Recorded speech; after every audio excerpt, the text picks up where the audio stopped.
Hi, എല്ലാവർക്കും സനറ്റ്സ് reasoning classes എന്ന YouTube ചാനലിലേക്ക് സ്വാഗതം.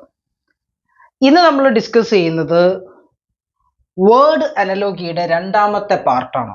ഓക്കെ, അപ്പോൾ ഓൾറെഡി നമ്മൾ ഒരു പാർട്ട് നമ്മൾ ഡിസ്കസ് ചെയ്തു.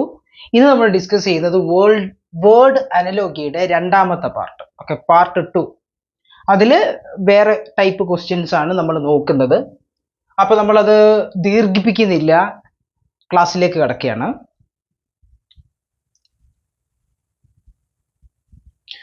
News paper is related to press, അല്ലെങ്കിൽ newspaper press then cloth dash. Okay, newspaper press then cloth dash. Tailor, textile, fibre, factory, mill. അതായത് ന്യൂസ് പേപ്പറുകൾ അച്ചടിക്കുന്നത് പ്രസ്സിലാണെങ്കിൽ ക്ലോത്ത് എവിടെ നിന്നുമാണ് നിർമ്മിക്കുന്നത് എന്നാണ്. ഇതിന്റെ ആൻസർ എന്ന് പറഞ്ഞാൽ ഓപ്ഷൻ ഇ, മില്ലാണ്. ഓക്കെ, ഓപ്ഷൻ ഇ, മില്ലാണ്. കാരണം ബൾക്കി ആയിട്ട് ആണ് ന്യൂസ് പേപ്പർ എവിടെ അടിക്കുന്നത്? പ്രസ്സുകളിൽ അടിച്ചടിക്കുന്നത് അല്ലേ.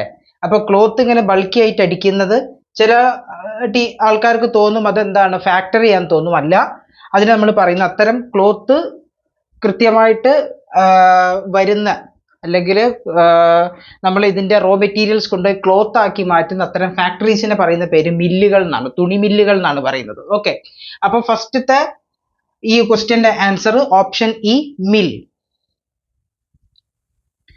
ഇനി ബോംബെ, മഹാരാഷ്ട്ര, ദെൻ ട്രിവാൻഡ്രം. നമുക്കറിയാം മഹാരാഷ്ട്രയുടെ ക്യാപിറ്റൽ ആണ് ബോംബെ. അങ്ങനെയാണെങ്കിൽ ട്രിവാൻഡ്രം ഏത് സ്റ്റേറ്റിന്റെ ക്യാപിറ്റൽ ആണ്? Option D, Kerala.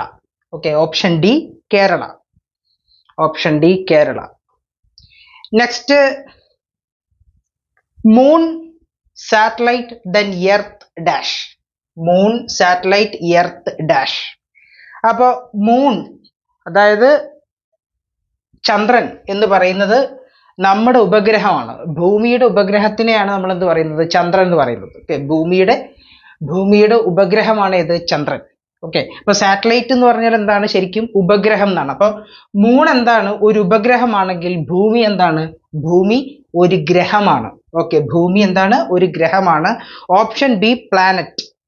Okay, option B, planet. നാലാമത്തെ ക്വസ്റ്റ്യനിലേക്ക് നമ്മൾ കടക്കുന്നു. ഇൻഫ്ലുവൻസ വൈറസ് ആണെങ്കിൽ ടൈഫോയിഡ്. ഓക്കെ, അതായത് ഇൻഫ്ലുവൻസ എന്ന് പറഞ്ഞു കഴിഞ്ഞാൽ ശരിക്കും മീനിങ് എന്ന് പറയുന്നത് ജലദോഷം എന്നാണ്. ഓക്കെ, ഇൻഫ്ലുവൻസ അല്ലെങ്കിൽ ജലദോഷം കൊണ്ടുണ്ടാകുന്ന പനി അല്ലെങ്കിൽ ജലദോഷം എന്നൊക്കെയാണ് അർത്ഥം. ഇതിന് കാരണം വൈറസ് ആണെങ്കിൽ ടൈഫോയിഡിന് കാരണം എന്താണ്?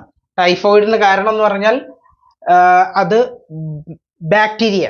ഓക്കെ, സന്നിപാത ജ്വരം എന്നൊക്കെയാണ് ഇത് അറിയപ്പെടുന്നത്. ഓക്കെ, സന്നിപാത ജ്വരം എന്നൊക്കെയാണ് ടൈഫോയിഡ് അറിയപ്പെടുന്നത്. ടൈഫോയിഡിന് കാരണമായിരിക്കുന്ന ആ ഒരു പരമാണു എന്ന് പറയുന്നത് എന്താണ്? അത് ബാക്ടീരിയ ആണ്. Okay, option D, bacteria. Okay, ഇനി മെൽറ്റ് ലിക്വിഡ് ആണെങ്കിൽ ഫ്രീസ്. ഓക്കെ, ഏതാണ്? ഫ്രീസ്. ഇപ്പൊ മെൽറ്റ് എന്ന് പറഞ്ഞാൽ ഉരുകുക എന്നാണ്. ഓക്കെ, അല്ലെങ്കിൽ ഒഴുകുന്ന അല്ലെങ്കിൽ ഉരുകിയ അവസ്ഥ. ഓക്കെ, അതായത് ഉരുകിയ ആ അവസ്ഥയ്ക്ക് നമ്മൾ ദ്രാവക അവസ്ഥയാണ്, ലിക്വിഡ് അല്ല. ലിക്വിഡ് എന്ന് പറഞ്ഞാൽ ദ്രാവകം.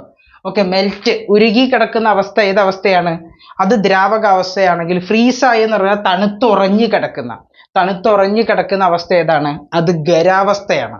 ഓക്കെ, ഖരാവസ്ഥ. തണുത്തുറഞ്ഞു കിടക്കുന്നത് എന്താണെന്നല്ല ചോദ്യം, തണുത്തുറഞ്ഞു കിടക്കുന്ന ആ അവസ്ഥയ്ക്ക് പറയുന്ന പേരെന്താ? അത് ഖരമാണ്. ഖരം means solid. Option C, solid. Okay, option C, solid. വളരെ സിമ്പിൾ ആയിട്ടുള്ള ക്വസ്റ്റ്യൻസ് ആണ്. അത് തന്നെയാണ് നമ്മൾ ഇത്രയും പെട്ടെന്ന് ഡിസ്കസ് ചെയ്തതും. ഓക്കെ, അപ്പോൾ ഇതിന്റെ പാർട്ട് 3 നമ്മൾ അടുത്ത ക്ലാസ്സിൽ നമ്മൾ ഡിസ്കസ് ചെയ്യുന്നതായിരിക്കും. ഇന്നത്തെ സെഷൻ ഇതോടെ വൈൻഡപ്പ് ചെയ്യുന്നു. നന്ദി, നമസ്കാരം.